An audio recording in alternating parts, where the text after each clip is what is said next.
Hi guys, welcome in this channel. This reading is for collective energy of collective around this time. So your energy at this time.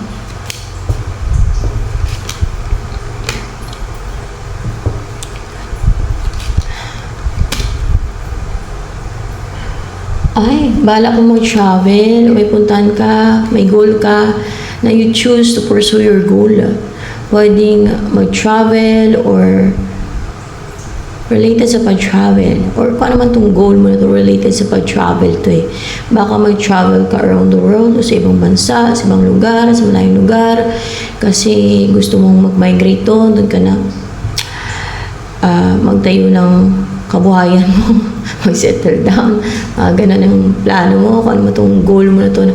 You choose to pursue your goal, your dream. See, may ano dito, may purple or violet symbolizes it. A dream, tapos may star dito. Parang pangarap mo. Nandun sa ibang lugar, ang pangarap mo, ang goal mo, na nais mong abutin, puntahan, marating. Ganun. That's why you're not isolating yourself now. You're not being fearful to pursue your dream, to travel, just to live the life that you want, or para mapuntahan mo yung lugar or place, or maybe a person na nasa malayong lugar, no, na malayong lugar, kung it's a place. What motivates you? Kung bakit gusto mong mag-travel?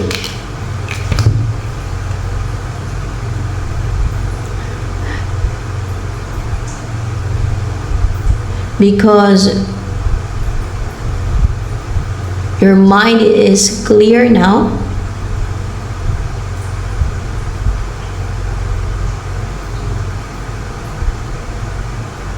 And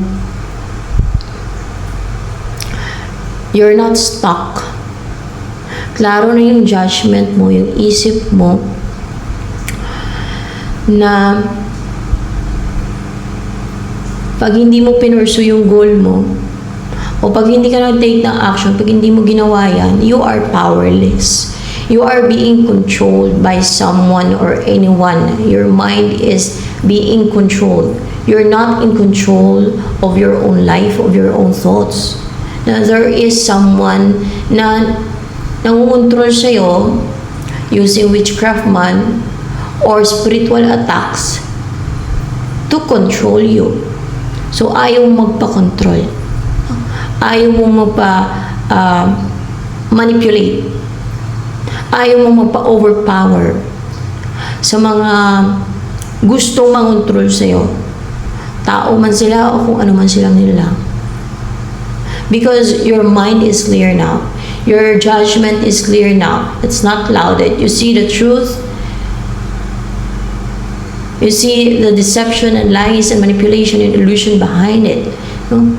Kung bakit hindi mo magawa dati, yung mga hindi mo nagagawa dati because of the control and manipulation ng iba sa isip mo, sa buhay mo, na inalaw mo.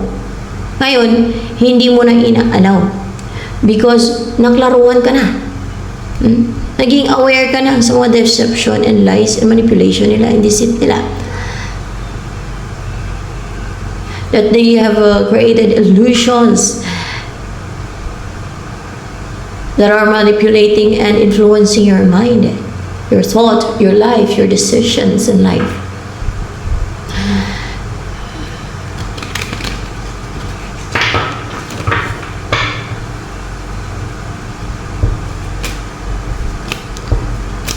Ano mangyayari? What will happen sa goal mo niyan?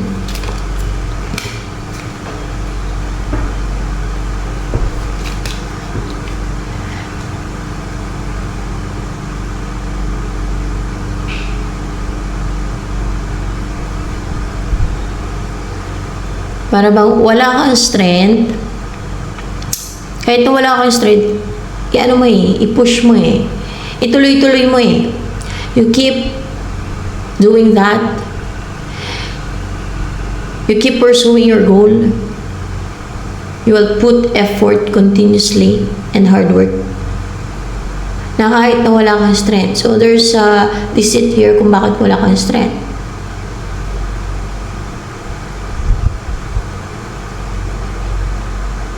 Your strength will be returned. Your inner strength will be returned. Your confidence will be returned. Na hindi na yung matanggal sa'yo. Hindi na yung maagaw sa'yo. Hindi na yung makalas sa'yo. Ng kahit na sino man. O kahit ano man.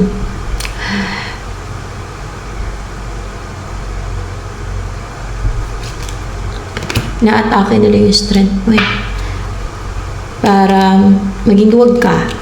Maging may ilap. Maging matakutin. Matakot ka na i-pursue mo yung goal mo. Kung ano man yung goal mo sa buhay mo. Three of Swords.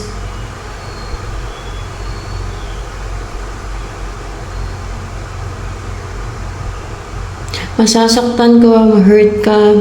Pero, ang importante, you keep pursuing your goal. Gano'n naman talaga, minsan may failure.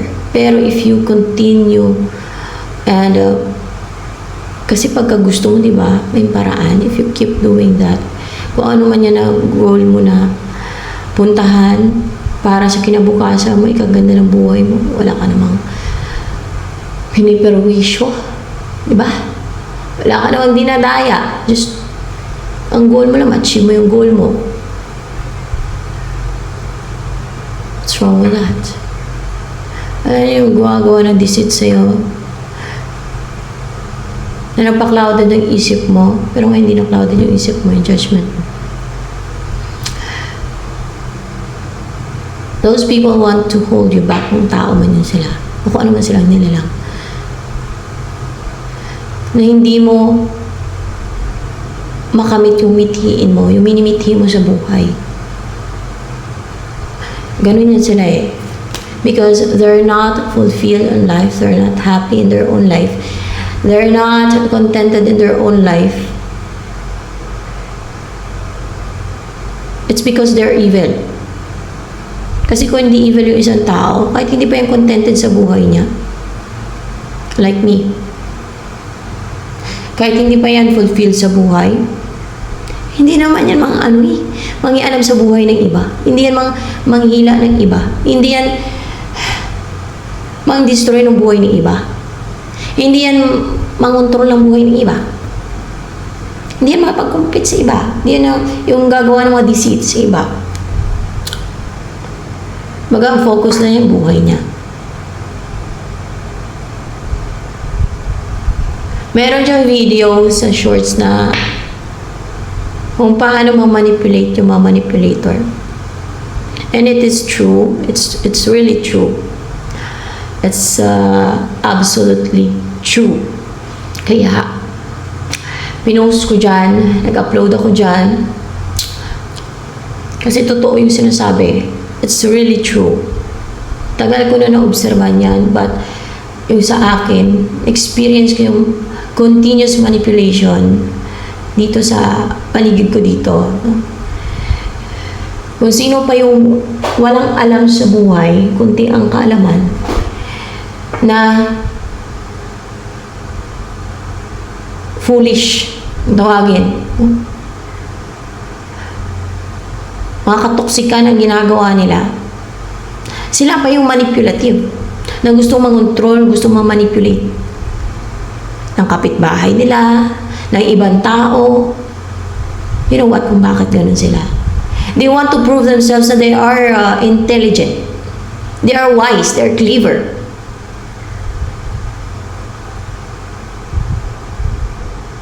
Na magaling sila mag-isip.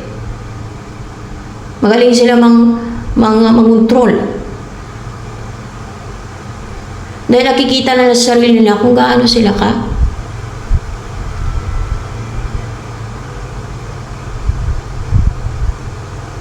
kulang sa kaalaman. So they want to prove it to themselves and to others or to anyone that they are intelligent using manipulation. Ako kasi pagka nagalit ako, na nag-push na ako naubos yung pasensya ko. Lalo't nang babato din sila ng palipad-hangin para magalit din talaga. May mga ganun, tapos nagsusumon sila ng mga demonyo. May malagay yung demonyo yan. Hindi ito sa akin. Nagsusumon sila ng mga demonyo para, alam niyo, manipulahin yung isip ng tao na mas lalo magalit. Parang palipad hangin, same, no? Parang mga ganun. May mga demonyo yan sila inutusan. Kasi because they are evil. Talaga silang satanas, that's why they are very manipulative and deceptive. Kaya mas lalo akong, alam mo yun, na-burst sa galit, kaya minsan hindi ko mapigilan. Lalo na dati. Ngayon, wala na kasi namatay na. Malakas sa kanila ng palipad-hangin, namatay na siya. Pinatay na siya ng God. Sino pa bang papatay doon? God. God talaga. Sinabi ng God saan siya pumatay doon. Panahon na, bago pa yung patayin, sinabi na, in-inform na ako na God papatay, may papatayin siya. Ayun na yun, namatay. Ilang araw lang, patay siya. Kasi nga, alagad nga siya ng dilim. At inuutos naman ng God yan sa Bible na patayin ang mga ganyan. Diba? Mga alagad ng dilim. In short, mga witches, wizards, warlocks, evil magicians. Inuutos ng God yan. Nasa Bible yan, sa Exodus 22:18. Kasi nga, tingnan nyo naman yung ginagawa nila.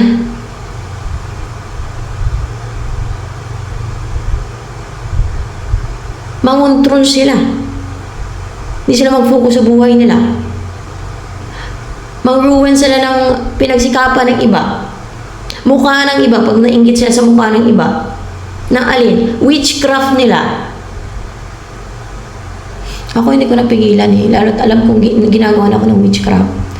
Mas lalo akong, alam niyo, nagalit. Doon talaga ako nagalit kung nalaman ko na ginagawa nila ako ng witchcraft. Doon na, mag-umpisa na nagalit ako. Tapos, pagka nag-explode na ako sa galit, burst na ako sa galit, mapagsalita na ako ng masakit, di ba? Tapos ako pa yung makaramdam ng konsensya kasi nagpagsalita pa ako ng masakit. Ganun, it's really manipulation. Alam mo, nati-trigger sila. Hindi ko naman kailangan sabihin kung ano yung ginagawa nila. Madami silang ginagawa na kung ano yung makapag-trigger sa'yo, yung mga manipulator. Para magalit ka. Para maubos ang pasensya mo.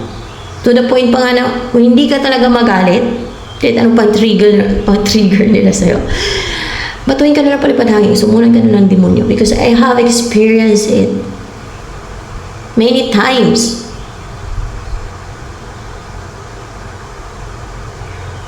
Hanggang sa nakabisado ko na yung mga ginagawa nila, na obserbahan ko, na nalaman ko yung mga ginagawa nila. It's hidden and no one could see it. Tuwang-tuwa sila. Dahil pag nagalit ka, nasaksidan ka nilang manipulation. It's intentional. Kaya wag sabihin ng iba na hindi intentional yun. Yung ginagawa ng mga manipulator. Intentional. Kasi pag nagalit ka, ikaw na yung lalabas na na masama sa lahat ng mga tao. Tapos ikwento ka pa sa iba na, ay, baliw si ganito ganyan, na ganito lang ako, ganito ganyan. O kaya sabihin nila, nagbawala, na ganito ganyan. Yung pala itin-trigger niya. Binato niya parang palipad-hangin. So, those people who have experienced manipulation,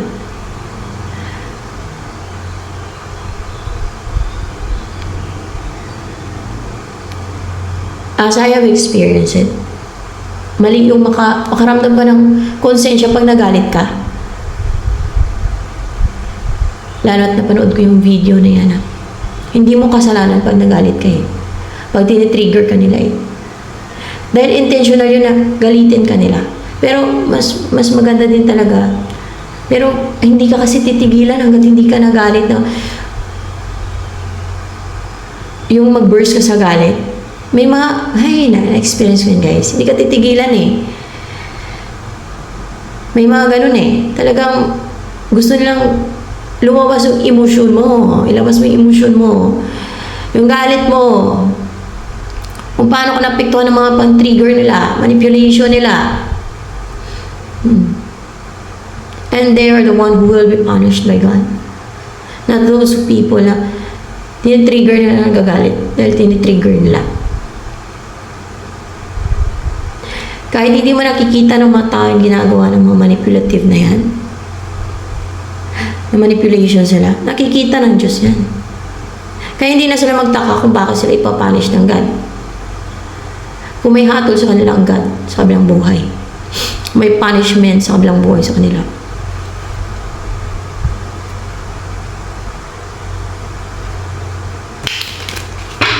Even yung love life ng iba, relationships ng iba, gusto lang kontrolin. May sarili silang love life, may sarili silang relationships, may sarili silang buhay. Talagang baliw lang ang utak nila na iba gusto lang kontrolin at pakialaman ng buhay. Ng mga witchcraft pa, ng mga ginagawa na lang deceit. Ginagawan pa nila ng deceit, ha. Okay lang sana yun. Kwintoan lang ganito ganyan, no, sa iba, no. Chismis nila.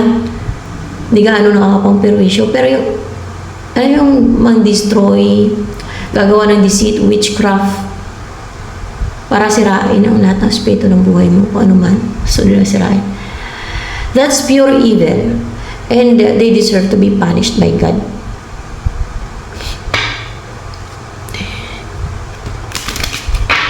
So, what will happen next sa gagawin mong to-take na action? Kahit na para mabigo ka man sa umpisa, magagawa mong magtagumpay. Magtatagumpay ka. Makikita ng mga tao magtatagumpay ka. No? Ang mga tao magpapalakpakan sa'yo. Or ano ba ito magpalakpakan? Pa-clarify ko nga sa guide ko. Mga tao ba yung papalakpakan ka? Bibilip sa'yo? Hindi. Mga anghel. Ang mga anghel to. Because you overcome, sabihin na natin challenges. The deceit of others. You become victorious and you triumph over enemies and their schemes, their deceit, their plots, their manipulation, and their evil doings.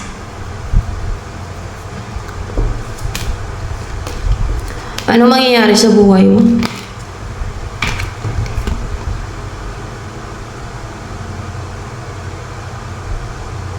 May babalikan ka. You will feel, makaramdam ka ng like love. Actually, peace, kasi peaceful yung place dito. So, babalikan mo. And pwedeng lugar or person, makaramdam ka ng care, affection. And hindi ka na maging impulsive. Yung sugod ng sugod, hindi nag-iisip. Hindi ka na magpadala sa galit. Hindi ka na magpadala sa galit. Hindi ka na maging impulsive. You will not rush and become aggressive na mga atake. Mga atake ng alin? Like wishing. No. Mga atake ng sumpa.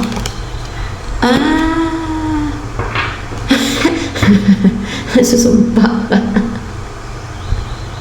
Ano yung words mo? Words mo. Oh. Pag nagalit ang tao, magsumpa, no? Pag nagalit. Pero mali yun eh. Mali yun kasi ba yun? Kahit ako, nagagawa ko pag nagalit ako. Bunganga lang. Masisumpa kita, ganito, ganyan. Pero mali yun daw yun sa Bible. Mali daw yun. Kung masumpa ka. Kaya ako, pagka pinipigilan ko. Pero pagdating sa mga witches, natakot ako ng witchcraft. Alam ko, inatake ako. Hindi ko na pinipigilan. Kasi alaga naman sila ng dilim. Sa mga ganun na naman. Pero I will try not to do that anymore. Yung sa akin. Yung sa inyo, bahala kayo. So, let's see. Ano hinahangad mo na makakamit mo? Justisya or ano? Justisya nga. Makapag-umpisa ka na passionate, positive, brave, excited, to start, to take action, to walk on a new path, new journey na positive ka. Nagagawin ko, ano may gusto mong gawin, positive ka na gagawin mo yun. You're not holding back. You're not triggered to do that. You're not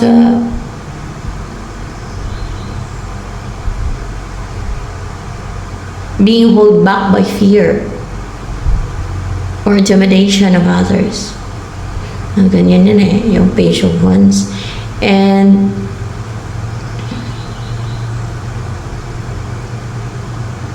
dahil may panghinayang sa'yo may pinanghinayangan ka. Yung pinanghinayangan mo, yun ang umpisa mo nang gagawin. Ano kaya yan ang gagawin mo? To start a new beginning. Parang may nag-end dito, may na-destroy, and you will start it again. To rebuild it, to start it, na magbubuo ka ulit. Bubuuin mo ulit, mag-umpisa ka ulit from the start. Pwedeng a relationship, or your goal, business, or anything. Sino yung person na ma-meet mo if you're not yet in a relationship? Parang impatient ka lang ito ngayon, ng taong to. And not willing na mag-take na action. Not willing na maging aggressive to take action.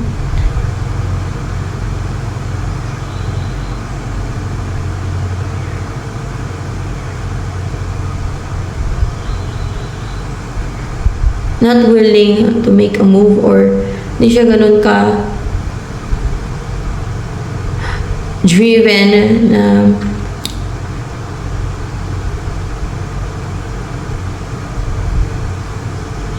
na gumawa ng move or action o gawin yung isang bagay. Pero may mga na-release tong baggage, pwedeng resentment, anything, any baggage, pwedeng makakarga ng mga tao, karga ng mga tao through black magic ba? Karga ng witches, wizards, warlocks, evil magicians, I mean. Karga ng mga elemento, kasi mga elemento nagkakarga din yan. Karga ng mga evil forces, kasi nagkakarga ngayon sila. Yan. Like their negativity. Mga spells. Yan ang mga na-release niya. Ang daming baggage na-release niya. Natanggal sa kanya, nakala sa kanya. Ang mga kinalas niya sa sarili niya o tinanggal. And hindi niya mapigilan yung emosyon niya sa'yo. Hindi niya makontrol yung emosyon niya. Possible sa'yo pagdating sa'yo kasi lumabas naman dito O kaya siguro mag-meet kayo nitong taong to. Hindi na siya yung strict kung sino ang papasukin sa buhay niya. Because it's King of Swords in reverse. Hindi na siya cold pagdating sa'yo. Dati ba cold siya sa'yo? Let's see. Hindi naman siya cold dati sa'yo. Strict lang siya. Papasukin ka sa buhay mo. Hindi naman. Maaaring new person or past person mo to. Pwede may nakaraan kayo kaya hindi na siya cold or talagang hindi lang siya cold o kung yung person man.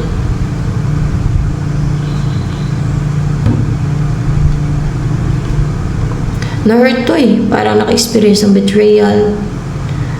May mga nagsisend sa kanya ng attacks na hindi makikita, hindi niya nakikita yung mga attacks na yun. Patraidor. Or this person have been deeply hurt and betrayed.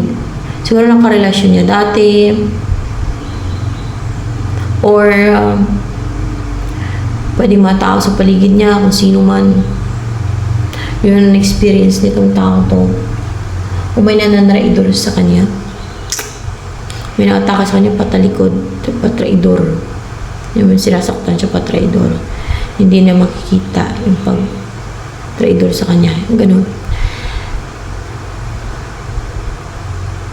Pwedeng may nagsisend sa kanya ng mga palipad hangin, spells.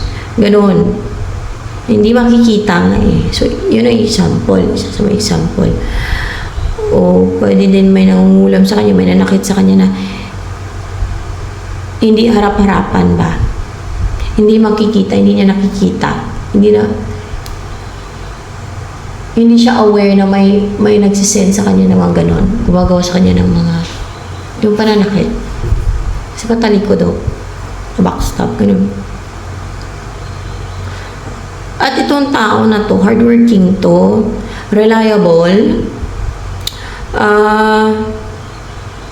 nagkukumit to Or pagka in a relationship to, pang long term. Ito yung tao na ang gusto ay pang long term yung relationship. Matyaga sa relationship. Yan, matyaga to. Matyaga sa relasyon. And intuitive, spiritual, pwedeng psychic, medium, or may clairvoyance ability.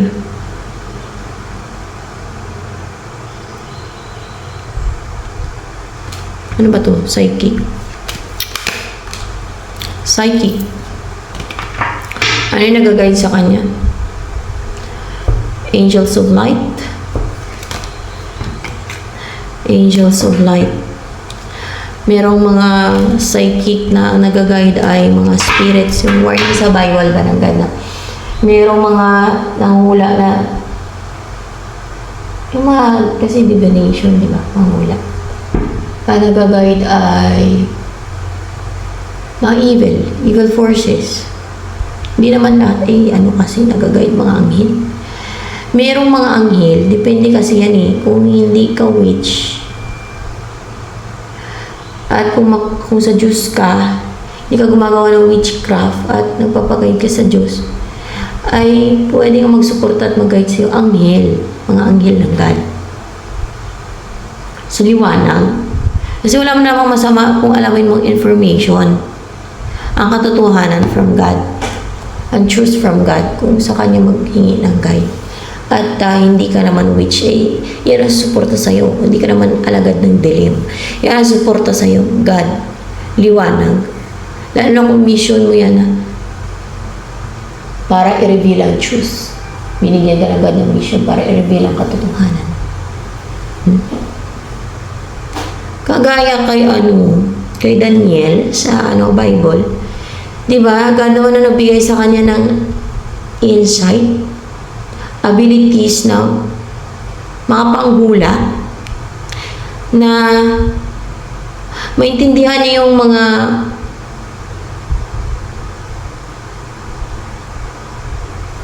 hindi maintindihan ng iba. Yung ma-translate niya yung mga sinulat ng mga anghel at yung mga meaning ng mga panaginip na mga pag-vision naman, kadalasan direct naman yan, pero mayroong indirect kasi na vision Alam mo, pag naginip ka na may mga mensahe ang God, ang Jesus Christ, that is vision. It's called vision. Ina-translate ka man or tulog ka talaga, that is vision. May message sa'yo, may pinakita sa'yo ang God, si Jesus Christ, ang angel, that is called vision. Like in the Bible, na nagkakaroon ng vision ang mga prophet.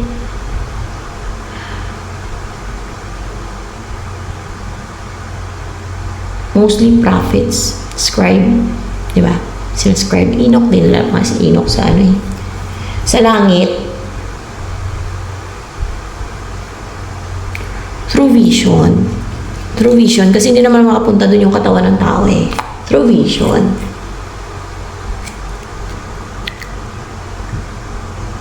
Yung iba naman ay dinadala ni Jesus Christ sa impyerno. Through vision. Sa panaginip nila. And it's called vision kasi nandun si Jesus Christ. Nakita ni Jesus Christ sa kanila. Ang impyerno, para sa impyerno. Kung gaano katindi yung sufferings ng mga tao doon. Madaming nagkaroon ng vision. Pinakita sa kanila, dinala sila ng Jesus Christ sa impyerno. Pinakita sa kanila kung ano yung dinadanas ng mga nandun sa impyerno. Ng mga taong yung kaluluwa nila ay hinatulan na sa impyerno. Para sila mag-testify na totoo may impyerno sa mga buhay pa. Na sila mag-testify na totoo may impyerno at mayroon na doon sa impyerno. Na napakarami na nandun sa impyerno at grabe pagdurusa naman nandun.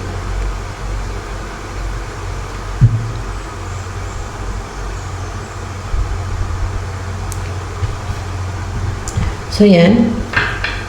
Knight of Cups.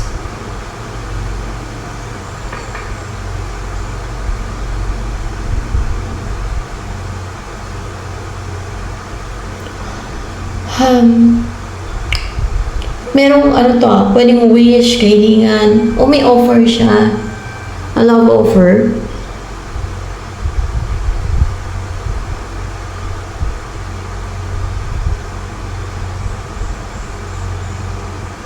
For clarification with the Knight of Cups.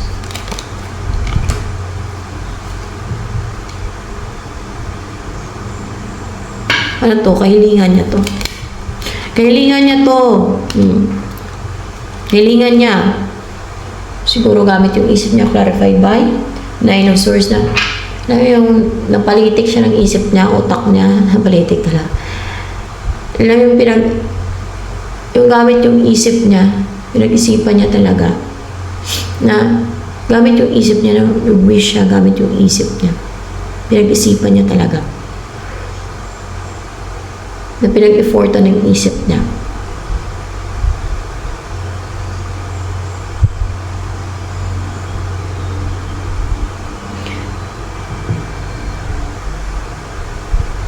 Na gusto niya maging masaya.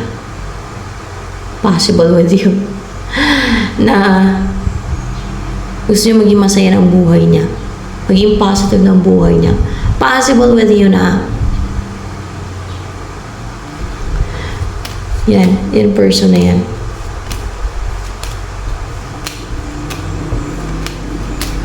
Ano ang wala pa. Lumabas na. Wala pa akong tanong. Isa lang dami. Uy, matutupad na yung wish niya. Ni person mo. So, magiging fulfilled siya, magiging happy siya. So, wish niya. So, kung ikaw man yung wish niya, na maging masaya kayo, at mamuhay kayo ng positive, enjoy ninyong buhay together, nangyayari yun. Ang kailangan niya na yan. Ikaw ba yung wish niya? Ng person mo na yan? Upright ba to? Yeah, ikaw. Winish niya na maging positive yung mangyayari sa inyo. Mag-succeed siguro connection nyo. Kung anong meron sa inyo. Na magtagumpay. Na maging masaya kayo, enjoy niyo together ang buhay, magkasama. Oh, wala nang deceit na magtagumpay against sa inyo. Kasi mag-grant yung wish niya. Bibigay yung wish niya. Kung meron mang gumagawa ng deceit para hindi kayo magsama, hindi mag-succeed na you will be together, na mamuhay kayo ng masaya, mag-enjoy sa buhay na magkasama. Hindi yun magtatagumpay ang mga kaaway na yan, ang magumagawa ng deceit. Because magagrant ang kanyang kahilingan. Na mamuhay kayo, you will be together, mag-succeed yung connection nyo, kung ano mga meron sa inyo. Na magsama kayo ng masaya, positive, at ma-enjoy ninyo ang buhay, fulfilled. Oh, this person will be fulfilled na. Mag-grant ko yung wish. Yes! Yes! Diba? Yay!